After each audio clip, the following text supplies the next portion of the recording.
Hello, everyone, and welcome back to Ring Ready Live, brought to you by Showsite Magazine. We are the home of the owner handler, and I am Dan Sayers, here as always with Lee Whittier, the dog show mentor. And today is week 6 in our conversations about you, the owner handler and the breeder owner handler. So we thank you, as always, for being here with us.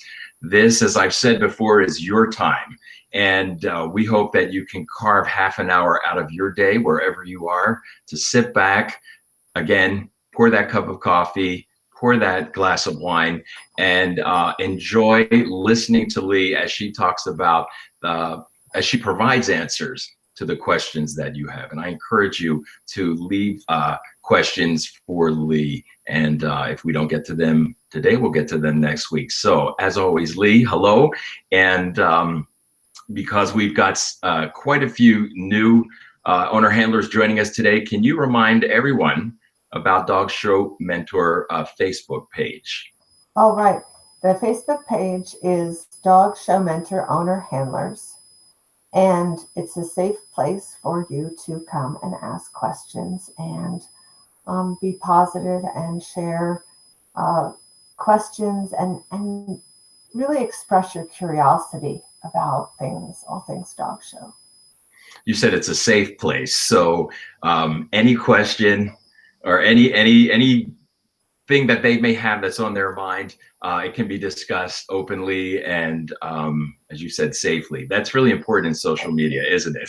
Right. Yeah. No bashing. Right.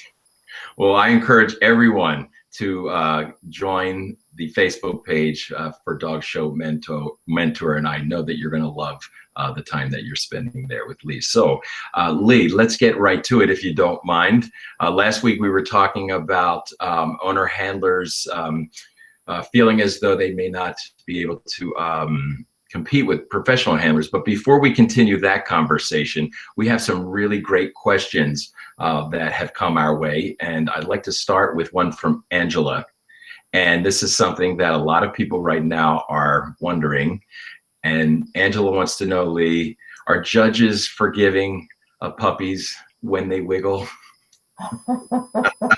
Well, first of all, I want to thank Showsite and Ring Ready for making this happen, and all the people behind the scenes who are working to bring this information to you. So I'm happy to be here, and thank you, Dan. And before I answer Angela's questions about wiggly puppies, I did want to ask, who has asked a pro or another owner handler who is well thought of and does a nice job for help this last week?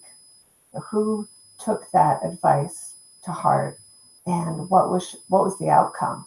So while I'm answering Angela's question, go ahead and put that in the chat for me. I'd love to hear what your experiences were.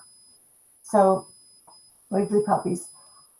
I honestly don't know a judge that doesn't love puppies and isn't tolerant of wiggly puppies. And if you bring a wiggly puppy, is it trained other than that? And what is your goal for bringing a wiggly puppy? So if it's, I want to give my puppy exposure, I'm interested in getting the judge's opinion of my puppy, but I realize that if my puppy cannot be evaluated properly, that it may not win, even if the judge likes it. Right? So if you've got competition that really is standing out and a judge can really evaluate it well, it likes your puppy, but they might say, bring the puppy back later. So yeah, and at other times we may say, that puppy is so outstanding, wiggly or not, this is my winner today, right? So there are those times too. And it depends on your competition and depends on how good your puppy is. So there you go, Angela. Thank you for asking that question. That is a great. That exactly. That's a great question. We've all been in the ring with a puppy, and we've all wondered if that wiggling counts against us. I have a follow-up, Lee, if you don't mind. What if is it possible that maybe my goal for me and my puppy is to wiggle and have fun, not necessarily to be competitive, but maybe we just want that first experience to be wiggly. Is it? Absolutely, yes. A big, Mm, big yes. And mm. I will tell you a secret, if you Listen want to up, know. people. I'm going to a dog show this weekend with my Wiggly puppy, Uh, and my goal is for her to have a good experience and to get some experience in the group ring since we're the only one. is that right? So you have to look at what you have, um, and what the possibilities are. So we're going to go and we're going to get some experience. We're going to have fun. I'm going to get to see other dog people. So Mm. you just know what your expectations are before you go. You've shared that bit of wisdom with us before, and I know you cannot say that too many times. It is so true, and that's where you, as a mentor and coach, come in to. Well, I want to point out here, Dan, that we all learn in layers, right? So we Mhm. might have to hear something 3 or 4 or 7 times, or maybe I say it and then somebody else says it in a different way. And how that person says it resonates more with the listener than the way I said it, or vice versa. Maybe somebody has told them that 100 times and they come to me and I frame it in a different way, and then they can understand it more effectively from me. So we learn in layers, and that's the best way to put it. Yeah, and you put it succinctly and clearly, and thank you for that. So if I repeat myself, that's why. Yeah, you just explained if that happens, why that happens, and it's definitely just how we as human beings learn. I know I do, so thank you for that. I have another question from one of our viewers, and that is from Sylvia. And Lee, she would like to know, and this is a really good one, I think, Sylvia. So thanks for asking this question. And Lee, I'm sure you're going to have something to say. But Sylvia wants to know, Lee, is it okay for an owner handler to ask the judge their opinion about their dog after the judging? So the answer to that is yes and no, which is one of my favorite answers. Um, so I have a different opinion than a lot of other judges. So I'm going to tell you what my opinion is, and then I'm going to tell you what I have heard and spoken with many other judges. So take it for what it's worth. So for me, I tell my people, don't do it. Just don't do it, because if you haven't won, it's very hard to get that stickiness off you when you approach a judge. It's very hard to go in from a place of true curiosity. Now, occasionally that will happen. And I think that, Sylvia, I had noticed your question last week, and I think there was a part of it where you said, I had a judge that was really looking at my bitch, and then ended up giving it reserve, not winners. And I was just really wondering what the difference was. And my response to you as a mentor would be, look at the other dog or bitch and look at yours and compare them to the standard, and see where your dog is stronger and the other dog is stronger. And you might have your own answer. And it's not the definitive answer, but does it matter? Does it really matter from that particular judge? Is that going to make or break the next time you go to him or her? Because you're probably going to go back if they were considering your dog that carefully. Sure. Right? So I think that for me, the downside is so much more. Like in most cases, we're doing 175 dogs now. Lately, some of the shows we've had a little bit more leeway time, but particularly when we have those really busy days, it can be hard to take out time to speak with the exhibitor about something extra. Now, all that being said, that's my opinion. However, I have interviewed a number of judges, many judges in fact, who say when you ask them that question, they say, oh, no, it's fine to come and ask as long as you don't come with a belligerent attitude. So you will have judges who actually enjoy having discourse with an exhibitor. And I enjoy that too, but just not as it's, not as sort of a challenge, like, so why didn't you like my dog? You know, like, well, I like the other one better.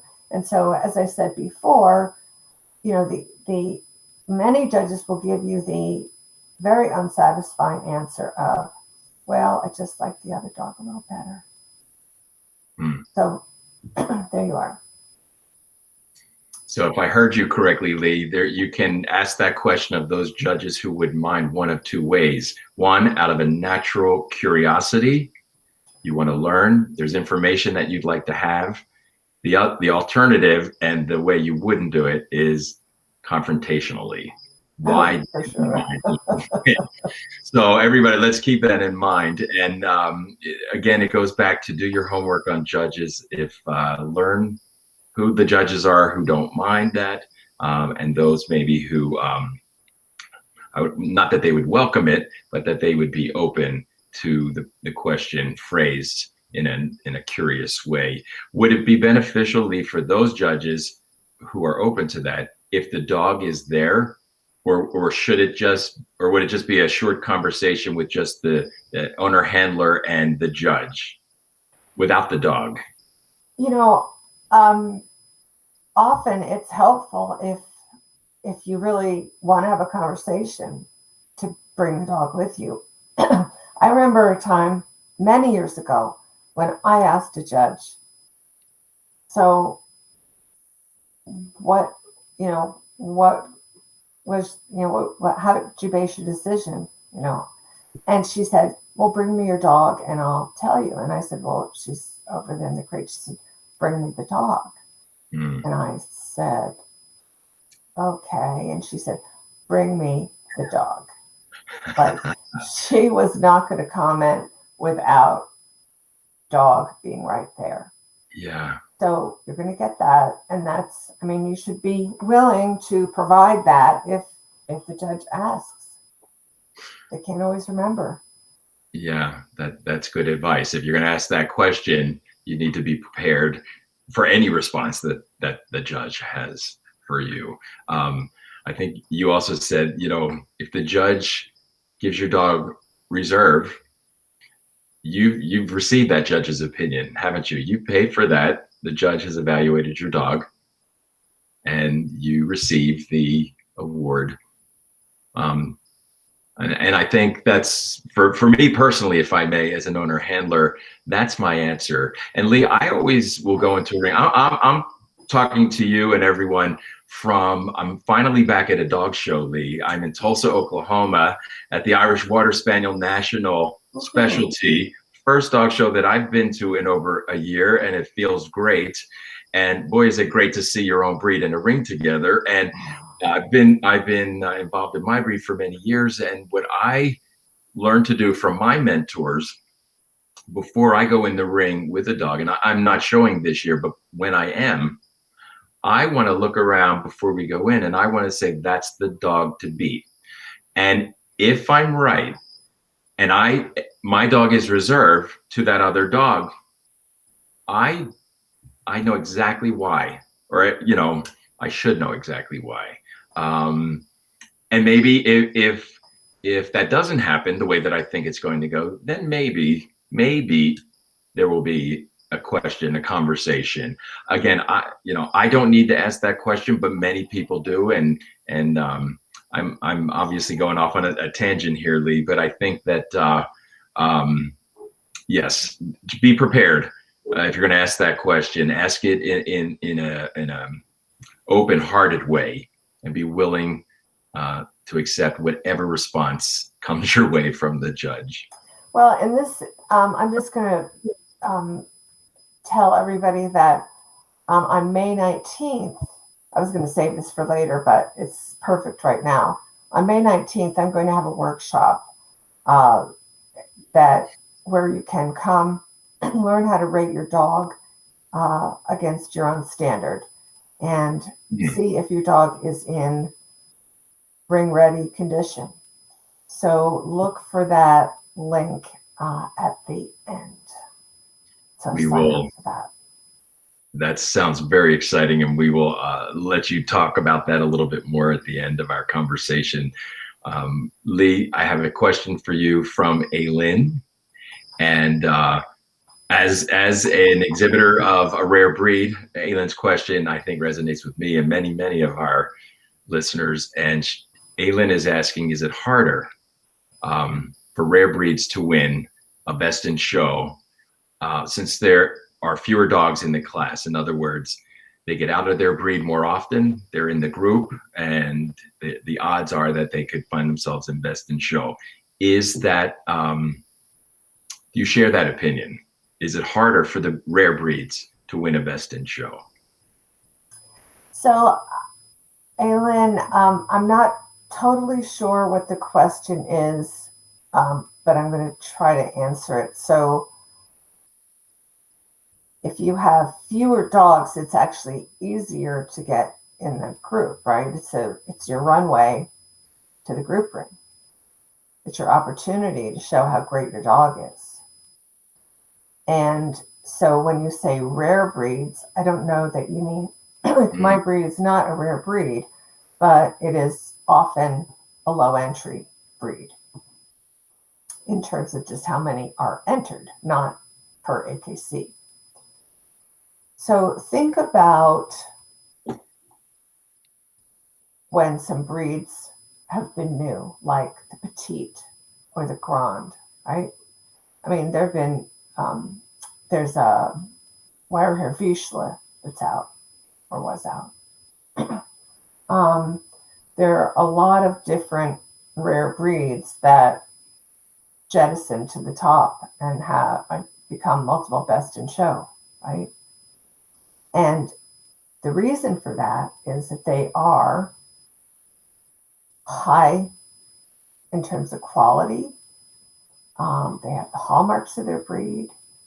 They're put down beautifully. They're presented flawlessly. And the judges recognize them. Now, sometimes they're perceived as being all those things and may not be, but oftentimes they are exceptional dogs of their breed. And judges want to see exceptional dogs, no matter where they come from.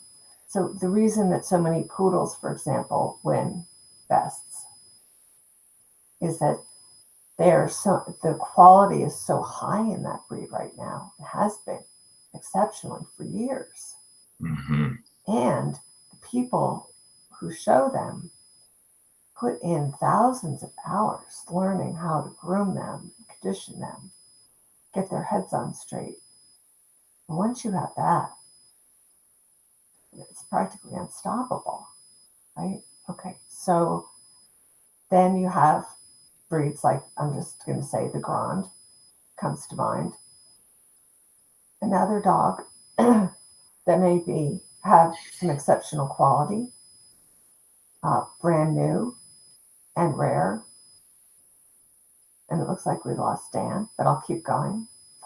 So in my opinion, it's actually easier if you have a quality dog that's well presented by a quality handler, be they quality pro, quality owner.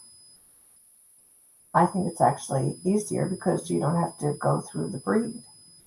So I think that answers your question, Aylin. Okay. So I'm going to keep going because I think Dan is probably going to come back. And I already talked about the Rate Your Dog workshop. So the question of the day is, why do some owner handlers think that they can never win? Are the odds really stacked against them, or are they missing something? So those are two questions. These were the questions that were in Showsite magazine. And it's really two questions. Why do some owner handlers think they can never win? I don't know. I think it's that, I think the reason that they think they can't win is because they don't have the knowledge, the experience, or the skills. They're not prepared, and they don't know how to prepare. They don't know what they don't know, right? So those are key factors in being able to win anything. First place, winners, a breed, a group, a best. And until you keep going into those, here he is, he's come back. Hi, Dan. So I'm already into why some owner handlers think they can't win. And my first comment was, I don't know. And then I said, well, some of them don't have knowledge. They don't know what they don't know. They don't have preparation. They don't have a coach. They don't have a mentor. So they don't know why they're winning. They're not winning. They don't have anything to score themselves by. They don't understand how to rate their dog so that they can win, right? So they can understand, I'm not winning because my dog's rear isn't really very good. I've got to figure out how to enhance that rear. Maybe he needs to do exercises. Take him to the gym. Take him to the doggy gym. Maybe the front isn't very good. How do you emphasize other virtues on your dog? So it's a lack of knowledge. That's why they think they can't win. Thank you, Lee. I just want you and everyone to know that I'm not sure why I dropped off, but when I did, I could still hear you, Lee. I could still see you. Okay. And should that happen again, I just wanted you to know that. I am seeing that this conversation is really getting people excited, fired up, if you will. And everybody's got a real opinion about asking judges their opinion following judging. So Lee and I are going to take a look at all of your comments, and we will be responding to those, and maybe we will actually continue this conversation by answering some of your questions next week. And before I forget, since I had that little glitch dropped off, I was having some difficulties moments before our show started today, and I was a little anxious. And we were about 2 or 3 minutes before we were ready to go live. And Lee, the dog show mentor, leapt into action. And she said, Dan, breathe. She gave me a few things to recite. And I will tell you that by the time we went live, it was wonderful. And Lee, you know, you did that because that's what you do. And you absolutely changed my my mindset, and that anxiety was here. And I am living proof that the dog show mentor can help you, because she helped me with just 2 or 3 minutes to go. So Lee, I just want to thank you for that before I forget to do that with everybody listening. So yes. I know early. Let's answer some of those questions, because I think that I fulsomely answered actually both of those segments of question number 6. So what have you got for me? Let's see. We often talk about, let's see, giving things away. Well, no, let me ask you about this. Should we be of the mindset to prepare to win over other wonderful dogs rather than concentrate on a specific group of people. In other words, that question is always, us versus them, and rather than concentrate on the them, how do we change our mindset to prepare for the win? I think I answered that exact question last week. That and I get into it more in my next article in Ring Ready. So if you go back and listen to the last Facebook Live, that'll be answered pretty well. But the answer is you do have to change your mindset, and it isn't just the handlers. It is quality handlers. It's not. I don't. When people say to me, "Oh, I beat a pro," I'm like, what would it change? What if you beat the as Dan said, the dog to beat and the quality presentation, a dog that was presented well, a good dog that was presented well, right? With a quality handler. So yeah, that's exactly right. That's the mindset. That's mindset. it. Yes. And if you're not in my Facebook group, come, because we talk about things like that in there. Yes, I'm looking at a lot of comments, and those of you who've commented, please join Lee's conversation on Facebook page. It is interactively, and as you said early on, it's a safe place. Let's continue this conversation. I'm in there every day looking at your comments and questions. And I can tell you that Lee is responsive and helpful in altering that mindset. And that example that I gave a moment ago, was a success story for me. So please reach out to Lee when you can. Thank you. You're welcome. It was a pleasure to experience the Dog Show Mentor in action, and I encourage everyone to do the same. Lee, early on, a little while ago, you mentioned an exciting opportunity later this month. Do you want to elaborate on that a little bit? I'm very curious. Oh, well, often we come to the ring and we feel that we're prepared. No matter what level you're on, maybe you're a beginner and you feel like, well, I've done this before, so I'm good. I know how to run around the ring and let the judge look at my dog's mouth, right? Or maybe you're a best in show hand and you think, well, I know what to do. But some of those people at a high level need to go back and really look at their dog and really see, is this dog really in top condition? I've seen dogs that were out there that were the #1 dog in the country that I thought just didn't look quite as good as they should. Weren't in quite the condition that they should be. And sometimes I looked at the standard and recognized some issues that I thought were present that outweighed some of the virtues. And sometimes it was the other way around. I would find virtues by going to the standard, really rating dogs in the ring with your checklist, right? I mean, you can rate your competition's dogs with the Rate Your Dog checklist. This is a phenomenal tool. So if you haven't gone to my website and gotten it, you should definitely find the Rate Your Dog tool there.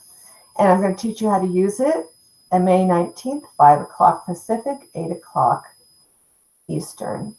You have to sign up for it on my website, and the link will be in the chat. So that's it. Please come May 19th, 5 p.m. Pacific, 8 p.m. Eastern. I'm going to be there. I wouldn't miss it. Yes. That's terrific. Be the first to sign up. Yes, I will. And there will be a special offer when you come there. But it's 90 minutes, so it's pretty exciting. All right. Let's all get together with Lee. Let's find out what what she has in store for us on May 19th. So that's terrific. Lee, do you have a minute? I just have a question for you that occurred to me because I'm here, as I said, at our breed's national specialty. And obviously, as part of that, we have a catalog. And our catalog is really our yearbook. There is an awful lot of information there, but there's also an awful lot of advertising. And as I was looking through this catalog, I realized that advertising isn't always about influence. Now, advertising by its very nature is about marketing. It's about influencing something, but it's not the only reason to advertise, because as I look through this catalog, I realize that these ads, these paid for ads, are really a keepsake, but I refer to ads all of the time. If I want to know who owned what dog, who was the sire or dam of that bitch, that just the history, who handled that dog, and it's all there in a catalog, but it's also there in ShowSite and in Ring Ready. And it just occurred to me that there are many reasons to advertise. And very quickly, the first ad that I ever did, it just means the world to me. And I'm so happy that I have that ad because of what that particular dog represents to me and to my breeding, 8 generations now on. But that was, that ad is a reminder how important it is to create that memory.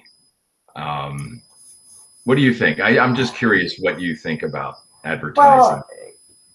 Well, certainly where you are at your national, that is, it's a gold mine, and everyone should buy one and participate in fully, so that you know each other's dogs, history, ownership, win rates. These are all things that we consider. DNA status. These are all things that we consider when we breed either our bitch or we have a stud dog. But in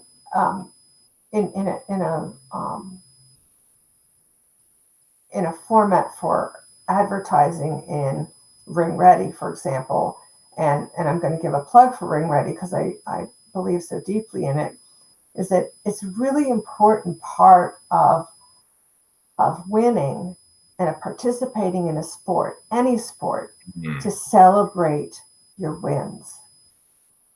And I tell the Dog Show Mentor members, celebrate your wins. And one way that you can do it, you don't have to eat food, you don't have to drink alcohol, but celebrate your wins by putting an ad and sharing it with other people in the sport, sharing your joy about it, sharing the fact that you have a dog that you're proud of, that you have fun with, that it's exciting for you.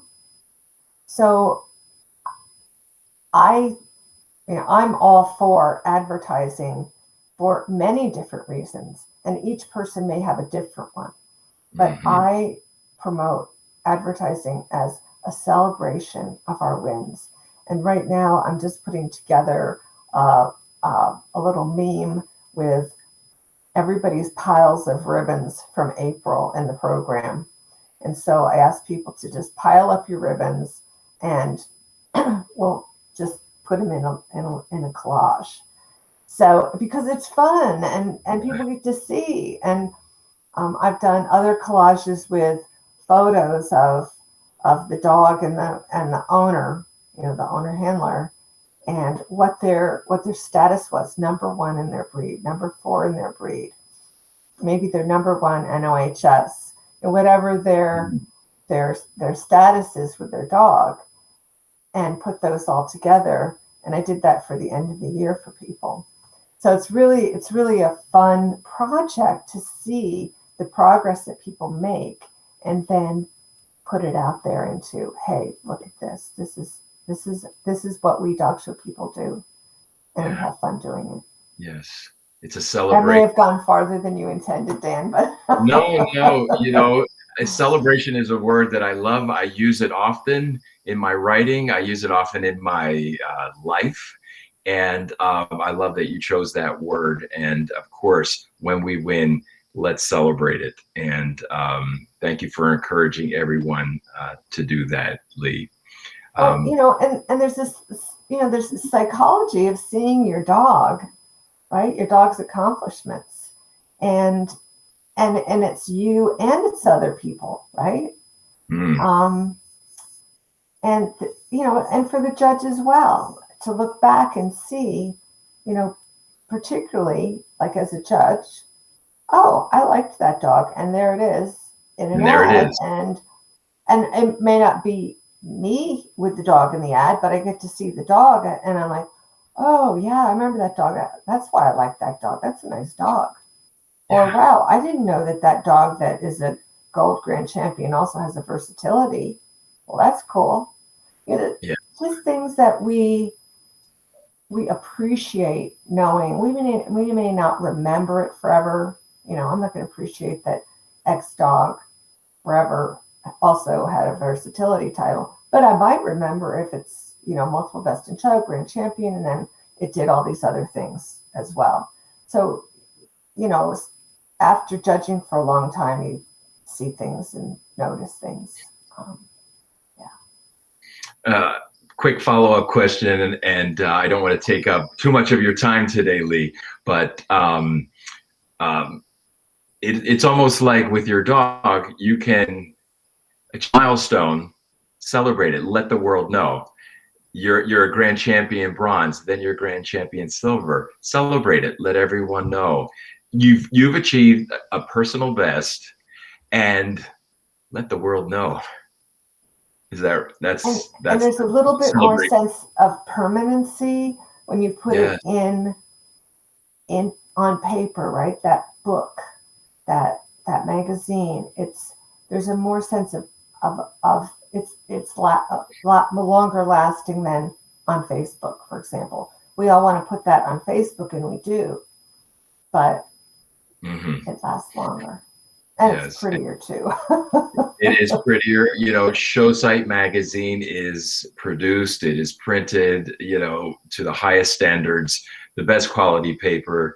And you want that issue sitting around on your coffee table or on your kitchen counter. And, we are proud of it. We are proud of Ring Ready and everyone who appears in the magazine.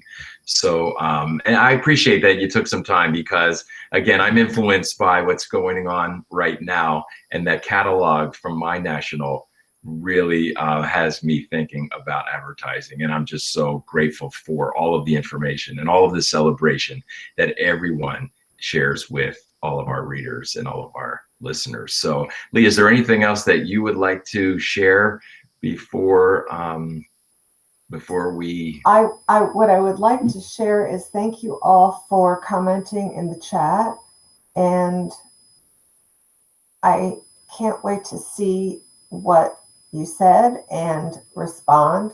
So we're going to respond next week, right, Dan? We will definitely do that. Again, there's been a lot of conversation, and I hope that I have not taken up too much of that conversation today. But I'm at a dog show, and I'm very excited to be at one. And I know that you, Lee, are as well. You mentioned that you're going to be showing next week. Maybe you'll tell us a little bit about your weekend as an owner handler. No doubt. We'd love to hear that. So again, story.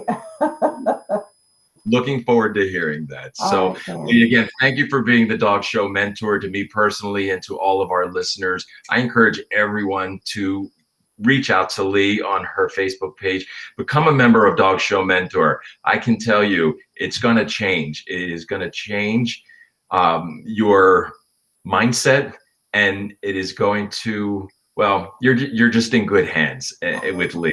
So please, I encourage you to do that. And then when you do, and you've completed a course, let us know. Let us know how things have changed, and let us know about all of your wins. So I, again, want to thank you for being here. Reach out to us at ringready@showsitemagazine.com. And until then, have fun with your dogs. And see you in the winner's circle. Bye, everyone.